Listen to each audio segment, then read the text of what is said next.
जो कुछ हमने तुम्हारे विषय में सुना है वो सच है या नहीं? तुम सुबह होने तक हमारी चोरी की गई सोने की ईंट को खोज कर हमें दो।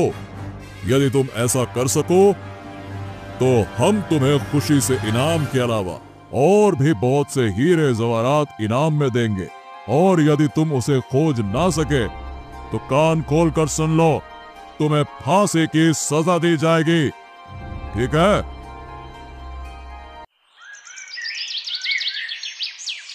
बहुत समय पहले की बात है।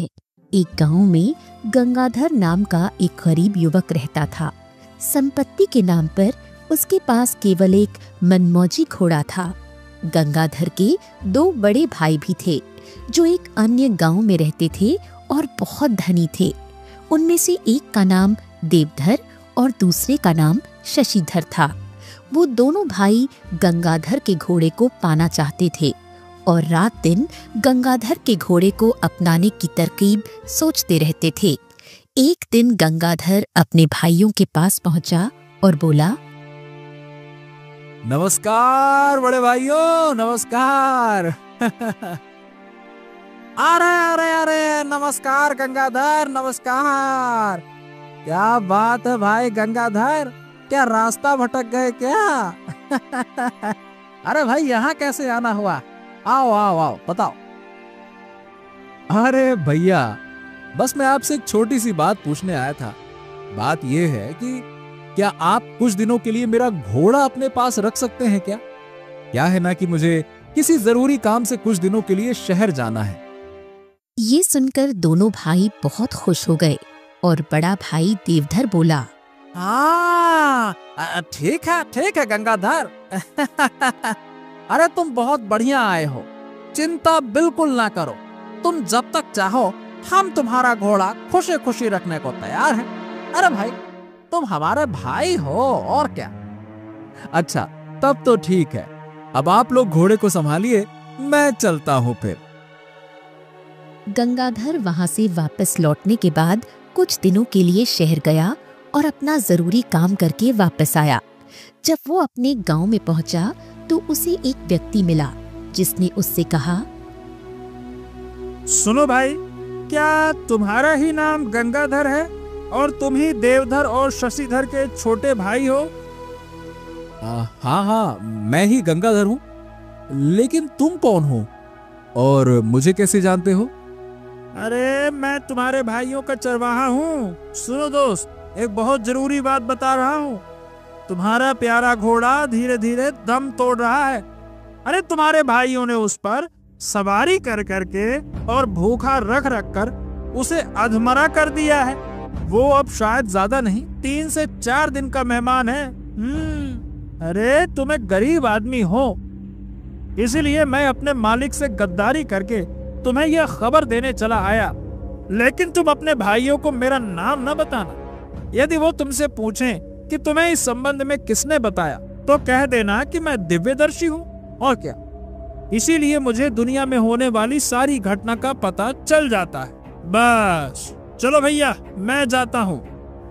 कहकर चरवाहा चला गया और गंगाधर फूट फूट कर रोता हुआ उसी समय अपने भाइयों के पास चल दिया। अपने भाइयों के पास पहुंचकर उसने कहा, भाइयों, मैंने आपका क्या बिगाड़ा था जो आप लोगों ने मेरे घोड़े की सवारी कर करके और उसे खुराक ना देकर अधमरा कर दिया। और मैं ये भी जानता हूँ कि अब वो कुछ ही दिनों का मेहमान है। लेकिन ये बात तुमसे किसने कही? अरे मुझे इस संबंध में किसी ने कुछ नहीं बताया। अरे मैं दिव्यदर्शी हो गया हूँ, दिव्यदर्शी। इसीलिए मुझे दुनिया में घटित होने वाली हर घटना अपने आप दिखाई दे जाती है। हाँ? क्या? अब ऐसा हरगिज नहीं हो सकता। अरे तुम हमें मूर्ख बना रहे हो।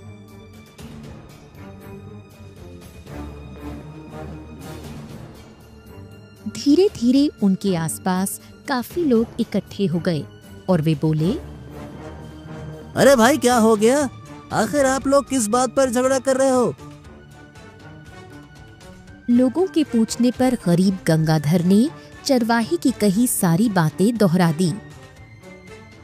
हाँ, तो देखो, इस झगड़े का फैसला तो झूठ और सच की जांच करके आसानी से हो सकता है। इसमें लड़ने झगड़ने वाली क्या बात है? आओ आओ आओ, चलो सबसे पहले चलकर घोड़े की दशा देखते हैं। अरे भाई, घोड़े की दशा देखते ही सच्चाई स्वयं ही सामने आ जाएगी कि कौन झूठ बोल रहा है और कौन सच। क्या कहते हो भाई लोगों? चलो चलो चलो, आ जाओ। और भीड़ उन्हें साथ ले दोनों धनी भाइयों के घर की ओर चल पड़ी। जब भीड़ देवधर और शशिधर के अस्तबल में पहुंची तो उन्होंने अपनी आंखों से गंगाधर की बातें सच होते देखी। अच्छा, तो ये दोनों भाई तो वास्तव में झूठ बोल रहे हैं। इन्हें इस कर्म की कोई ना कोई सख्त सजा मिलनी चाहिए। क्यों भाई लोगों? तभी भीड़ में एक समझदार बूढ़ा बोल उठा। अरे शांत हो जाओ भाई लोगों, शांत हो जाओ, शांत हो जाओ, शांत हो जाओ। सुनो, हमें सोच विचार कर कोई ऐसी युक्ति निकालनी चाहिए जिससे गंगाधर का नुकसान भी पूरा हो जाए और इन दोनों ईर्ष्यालु भाइयों को भी एक अच्छा सबक मिल जाए। क्यों? हाँ हाँ, बिल्कुल ठीक कहा आपने बब्बा। बताइए, अब आपके पास कोई ऐसा उपाय हो तो आप ही बताइए। तो मेरी राय ये है कि इन दोनों से गंगाधर को 2 बढ़िया घोड़े दिलवाए जाएं। घोड़े की बात सुनकर दोनों भाइयों के पैरों तले जैसे धरती ही निकल गई। वे एकदम चीख उठे। अरे ये तो सरासर अन्याय है, हमारे साथ नाइंसाफी है।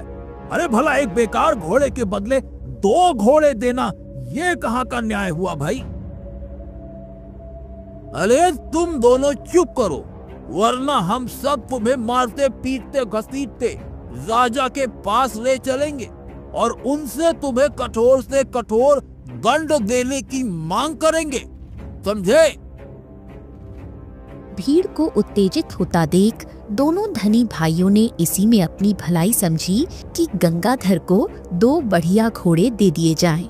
गंगाधर ने खुशी खुशी दोनों घोड़ों की लगाम एक दूसरे से बांधी और भीड़ का धन्यवाद अदा कर अपने घर की ओर चल पड़ा। किंतु उस दिन से देवधर और शशिधर को अपने भाई गंगाधर से और भी घृणा हो गई और वे उसे तबाह करने की ताक में रहने लगे।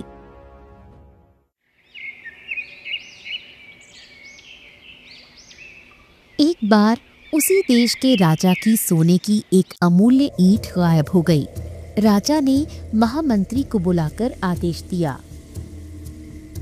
महामंत्री जी, पूरे देश में मुनादी करवा दीजिए कि जो कोई भी उस अमूल्य सोने की ईंट के बारे में कोई सुराग देगा या चोर को ढूंढ कर लाएगा, उसे हम 5000 सोने की मोहरें इनाम स्वरूप देंगे।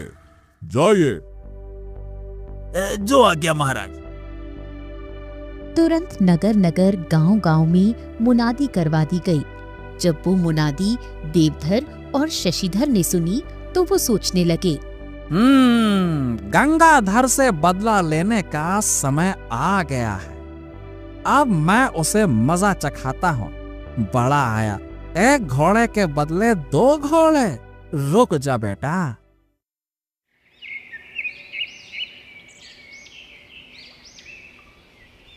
अगले दिन दोनों भाइयों ने अपने एक खास व्यक्ति को समझा बुझाकर दरबार में भेजा।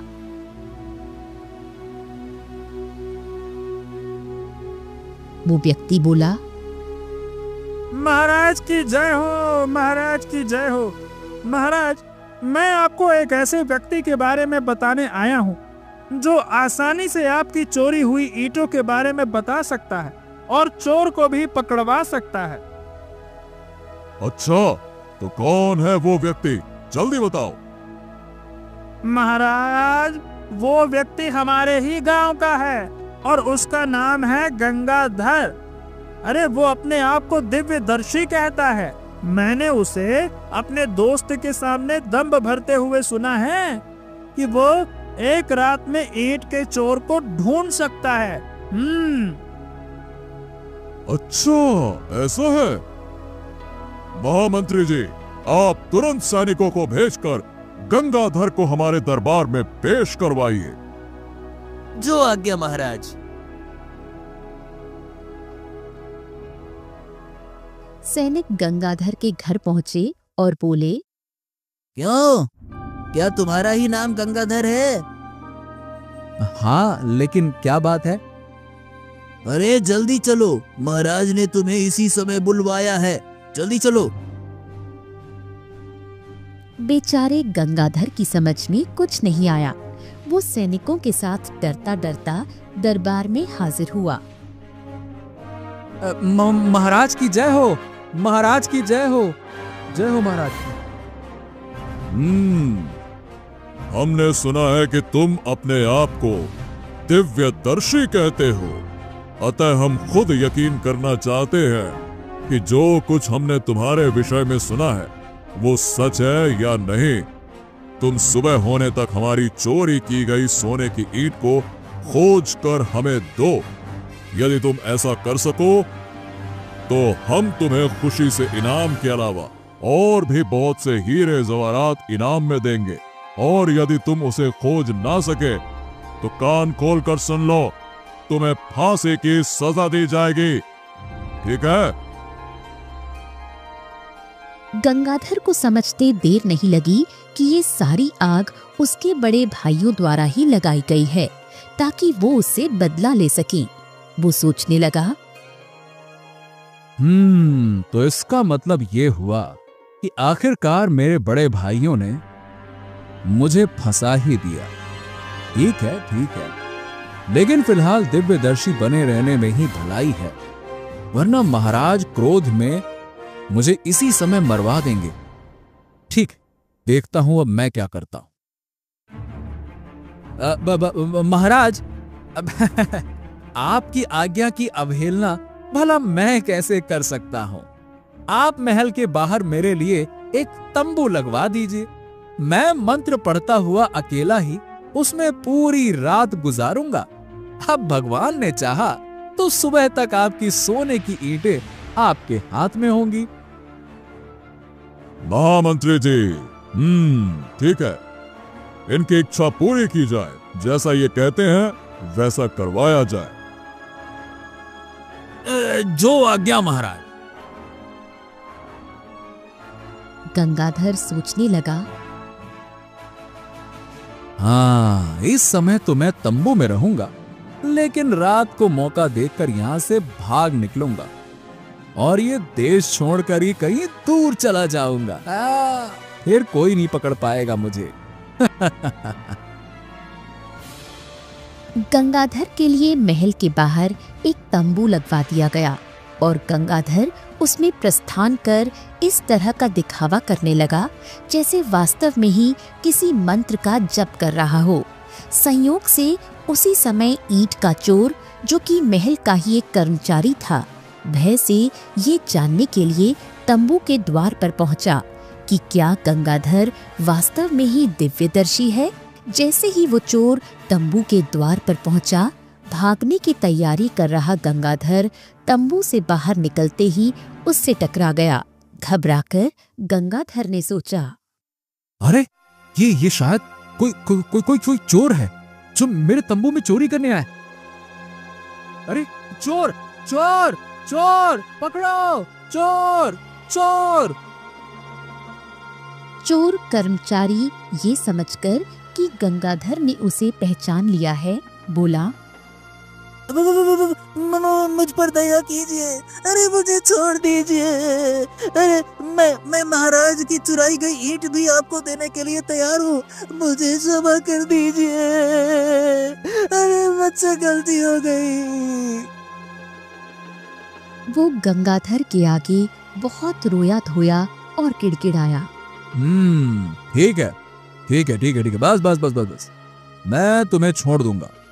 पहले तुम ये बताओ कि वो सोने की ईंट कहाँ है जो तुमने चुराई है, बताओ।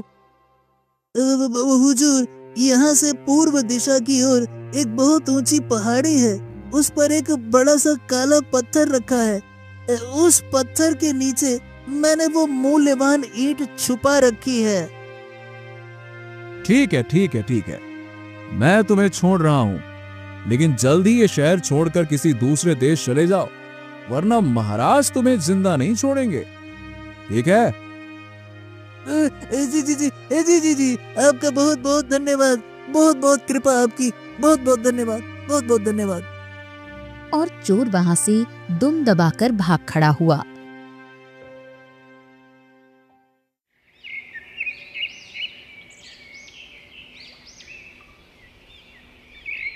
सुबह होते ही गंगाधर राजा के पास पहुंचा और बोला, महाराज, सोने की ईंट का पता तो चल गया, लेकिन अफसोस है कि मैं चोर को नहीं पकड़वा सका, क्योंकि वो ये देश छोड़कर दूर जा चुका है। ओह, ये बात है। ठीक है, लेकिन बताओ हमारी सोने की ईंट कहाँ है? महाराज, यहां से पूर्व दिशा की ओर एक बड़ी सी पहाड़ी है, जिस पर एक बड़ा सा काला पत्थर पड़ा हुआ है। बस उस पत्थर के नीचे ही सोने की ईंट दबी पड़ी है, आप पता करवा लीजिए। राजा ने अपनी महामंत्री को आदेश दिया। महामंत्री, गंगाधर के साथ उस पहाड़ी पर जाओ और सोने की ईंट लेकर आओ, जाओ। महाराज की आज्ञा अनुसार महामंत्री कुछ सैनिकों और गंगाधर के साथ पहाड़ी पर पहुंचे और पत्थर के नीचे से सोने की ईंट उठाकर लाए। उसके बाद वो सभी राजमहल लौट आए। राजा बोले, वाह वाह वाह गंगाधर, बहुत बढ़िया बहुत बढ़िया, अरे तुमने तो कमाल कर दिया। राजा ने गंगाधर को 5000 सोने की मोहरें इनाम में देने के अलावा बहुत से हीरे जवाहरात भी दिए। अब गंगाधर के दिन आनंद पूर्वक बीतने लगे। जबकि राजा से इतना सारा धन गंगाधर को मिलते देख उसके दोनों भाइयों के सीने पर सांप लौटने लगे। लेकिन अभी 1 महीना ही बीता था कि किसी चोर ने राजा का मनपसंद तेज घोड़ा चुरा लिया। काफी खोजबीन हुई, लेकिन चोर और घोड़े का कोई पता नहीं चला।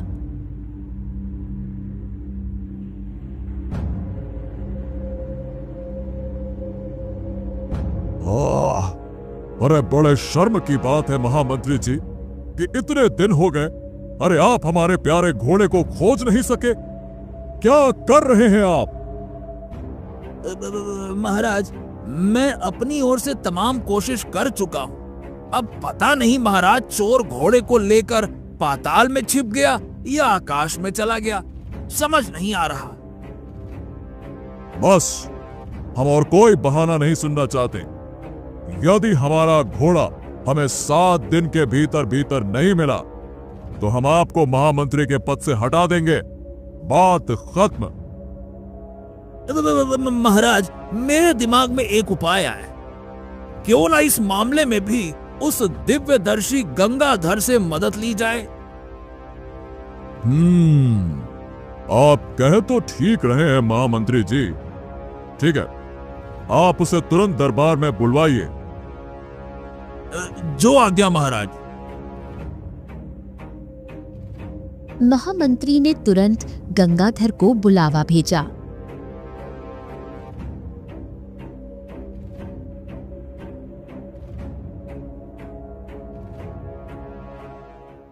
महाराज की जय हो महाराज की। महाराज बताइए, इस गुलाम के लिए क्या आज्ञा है? गंगाधर, कुछ दिनों पहले किसी ने हमारा प्यारा घोड़ा चुरा लिया। अपनी दिव्य दर्शिता का सहारा लेते हुए बताओ कि हमारा घोड़ा कहाँ है और उसे किसने चुराया है। हम तुम्हें पहले से दुगना इनाम देंगे, और यदि तुमने ठीक ठीक जवाब नहीं दिया तो तुम्हारा सर धड़ से जुदा कर दिया जाएगा, समझे? गंगाधर सोचने लगा, लो भैया, मर गए अब तो। लगता है कि अब मेरे जिंदगी के दिन पूरे हो गए। पता नहीं मैंने किस मुंह से दिव्यदर्शी होने की बात कह दी। अब वो मेरे लिए श्राप बनता जा रहा है।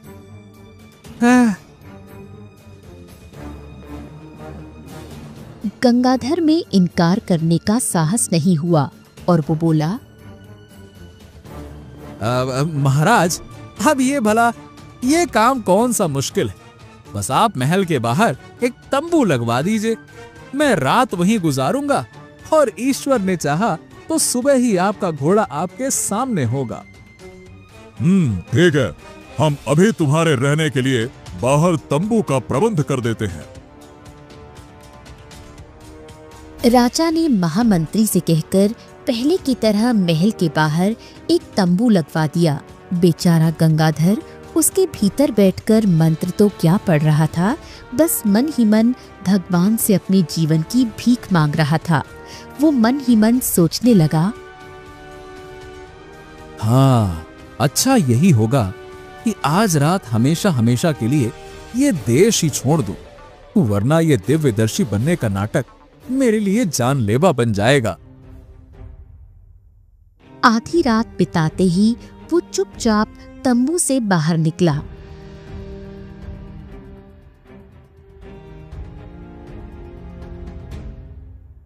हाँ, आसपास तो कोई नहीं है। मौका अच्छा है, भाग निकलता हूं। और वो सिर पर पैर रखकर भाग निकला। भागते भागते वो एक ऊंची पहाड़ी पर पहुंच गया और एक पेड़ के नीचे पड़कर गहरी नींद सो गया।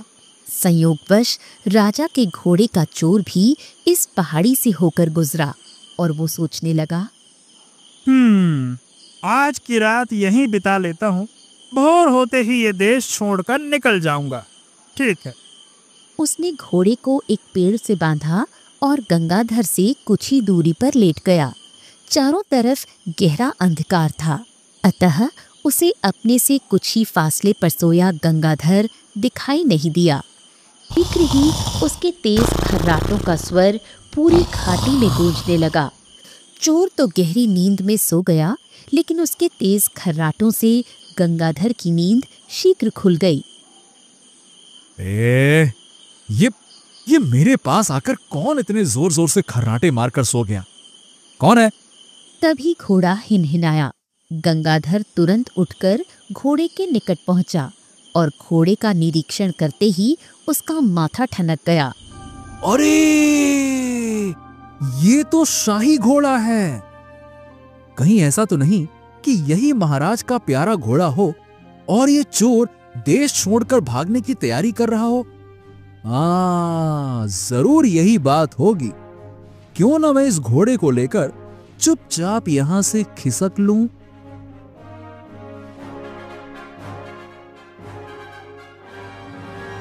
रातों रात गंगाधर अपने तंबू के पास गया और घोड़े को तंबू से बाहर बांधकर भीतर जाकर निश्चिंत होकर सो गया।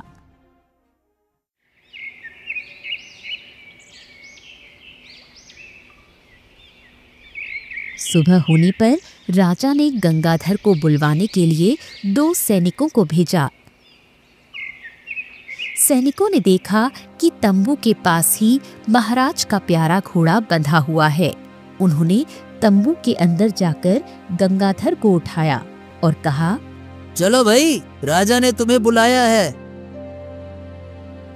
गंगाधर घोड़े को लेकर सैनिकों के साथ राजमहल पहुंचा। महाराज अपने प्यारे घोड़े को देखकर प्रसन्न हो गए और बोले, वाह वाह वाह वाह गंगाधर, सचमुच हम तुम्हारे काम से बहुत प्रसन्न हैं। अति उत्तम, अति उत्तम। राजा ने फिर उसे ढेर सारा धन देकर हंसी खुशी विदा किया।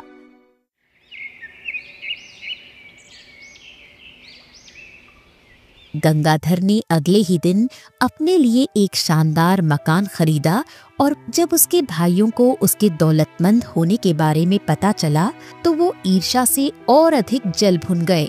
वो दोनों भाई गंगाधर को कंगाल करने का कोई उपाय सोचने लगे। कुछ देर सोचने के पश्चात अचानक देवधर बोला, शशि भैया, मुझे एक तरकीब सूझी है। और उसने शशिधर के कान में ये तरकीब बता दी। सब कुछ सुनकर शशिधर का चेहरा प्रसन्नता से खिल उठा। मध्य रात्रि के समय जब सारा वातावरण खामोशी की आगोश में डूबा हुआ था, दोनों अपने घर से निकले और गंगाधर के घर के पास जा पहुंचे। दोनों चुपचाप गंगाधर के घर में घुसे और उन्होंने उसकी तिजोरी से सारा धन और कीमती आभूषण बटोर लिए। उसके बाद वो जैसे आए थे वैसे ही घर से बाहर निकल गए। हाँ, सही कहा। चलो, हमें जल्द से जल्द घर पहुंचना है। यदि किसी की नजर हम पर पड़ गई तो लेने के देने पड़ जाएंगे। चलो चलो चलो। परंतु अभी वो कुछ दूर चले ही होंगे कि अचानक एक आवाज आई। कौन हो तुम लोग? जहाँ हो वहीं के वहीं रुक जाओ, वरना तीरों से छलनी कर दिए जाओगे। रुक जाओ। अरे बाप रे, सैनिक। कौन हो तुम दोनों और इतनी रात गए? कहाँ से आ रहे हो और कहाँ जा रहे हो? बताओ। ये बात ये है कि हम दोनों पास के ही गांव में रहते हैं हुजूर। शहर में लेन देन करने में थोड़ा देर हो गई। क्या करें, इसीलिए पैदल ही अपने घर जा रहे हैं। दिखाओ, इन पोटलियों में क्या है? दिखाओ दिखाओ। हुजूर, थोड़ा सा धन और आभूषण है जो हमें शहर की उगाही में मिले हैं और कुछ नहीं है। सैनिकों ने कहा। हाँ हाँ, तो ठीक है, इन पोटलियों को खोल कर दिखाओ दिखाओ। और जैसे ही सैनिकों ने पोटलियां खोली, इतना सारा धन और कीमती आभूषण, क्या है ये? अरे इतना सारा धन और कीमती आभूषण, अबे मक्कारों, सच सच बताओ, इतना सारा धन तुम्हारे पास कहाँ से आया? कहीं ये सब कुछ तुम दोनों चुरा कर तो नहीं लाए हो? साफ साफ बोलो बोलो। सैनिकों ने आदेश दिया, इन्हें गिरफ्तार कर लो और चौकी पर ले चलो। कल सुबह इन्हें महाराज के सामने पेश करेंगे, फिर वहीं इनसे सच बुलवाएंगे और इनका फैसला करेंगे। ले चलो। और सैनिकों ने उन्हें ले जाकर बंदी गृह में डाल दिया।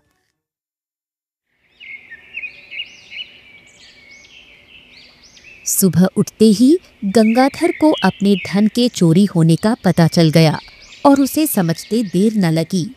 जरूर ये कार्य भी मेरे भाइयों ने ही किया होगा। मुझे इसी समय उनकी खोज खबर लेनी चाहिए।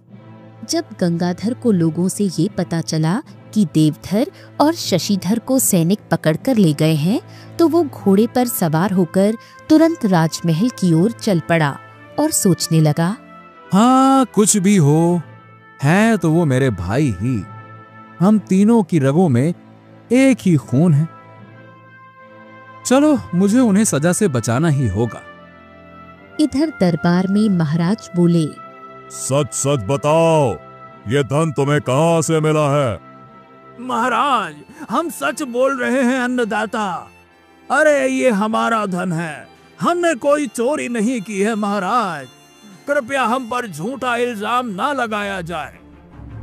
सैनिकों, इन्हें तब तक कोड़ों से पीटा जाए जब तक ये सच्चाई ना बता दे। तभी दो सैनिक कोड़ों से उनकी पिटाई करने लगे, लेकिन अभी सैनिकों ने उन पर कुछ ही कोड़े बरसाए थे कि गंगाधर वहां पहुंच गया। महाराज की जय हो, महाराज की जय हो, जय हो। सैनिकों सैनिकों, जरा रुको रुको रुको रुको। अरे दिव्यदर्शी, तुम अचानक तुम्हारा आना कैसे हुआ और तुमने इनकी पिटाई करने से क्यों रोक दिया? क्या तुम इन्हें जानते हो? हाँ हाँ हाँ, बहुत अच्छी तरह से जानता हूँ महाराज। ये दोनों सज्जन मेरे सगे भाई हैं और इन निर्दोषों को बचाने के लिए ही मुझे यहाँ आना पड़ा है। दरअसल महाराज, इनके पास जो धन है वो मैंने ही स्वेच्छा से इन्हें दिया है, बस इतनी सी बात है। गंगाधर की बात सुनकर देवधर और शशिधर ठगे से खड़े रह गए और सोचने लगे, हाँ, अरे रे, दर्द के मारे जान निकली जा रही है। अरे जिस भाई को बर्बाद और तबाह करने में हमने आज तक कोई कसर नहीं छोड़ी, वही आज हमारे प्राण बचाने के लिए झूठ बोल रहा है। ठीक है। हमें खेद है कि हमने तुम्हें गलत समझा और तुम्हारे साथ बुरा व्यवहार किया। तुम अपना धन और आभूषण सैनिकों से ले सकते हो और खुशी खुशी अपने घर वापस जा सकते हो। ठीक है, जाओ। राजा का इतना कहना था कि दोनों भाइयों का हृदय आत्मवेदना से भर उठा। वो करुण विलाप करते हुए गंगाधर से बोले, अरे गंगाधर, हमें माफ कर दो। अरे हमें माफ कर दो गंगाधर, हम सचमुच अपने किए पर लज्जित है, शर्मिंदा है। हमें माफ कर दो गंगाधर, माफ कर दो। गंगाधर के मधुर व्यवहार से उनका हृदय परिवर्तन हो चुका था।